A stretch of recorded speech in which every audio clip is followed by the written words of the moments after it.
bugün dediğime əməl etmirsə, sonra fayda vermez ona çatanda. İnsana olmazın əzabın verir, amansız xəstəlik cana çatanda. Qələmimdən ayırmaram əlimi, çəkmərəm həyatdan öz nəzərimi. Hələ yazmamışam gördüklərimi, yazacam məqsədim sona çatanda. Az sönməz, geciksən qalarsan naçar, sabah gəlib sənə kim qucaq açar. Fürsəti əlindən buraxsan qaçar, nəzərdə tutduğun ana çatanda.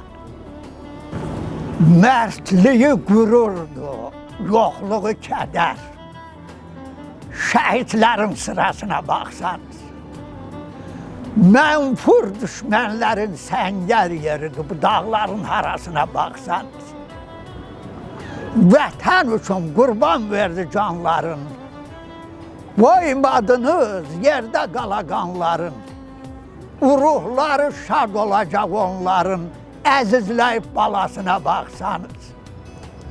Sönməz görür anaların göz yaşın, həsrət çəkir, bacı görmür qardaşın. Bu torpaqda hər ağacın, hər daşın güllədən var, yarasına baxsanız.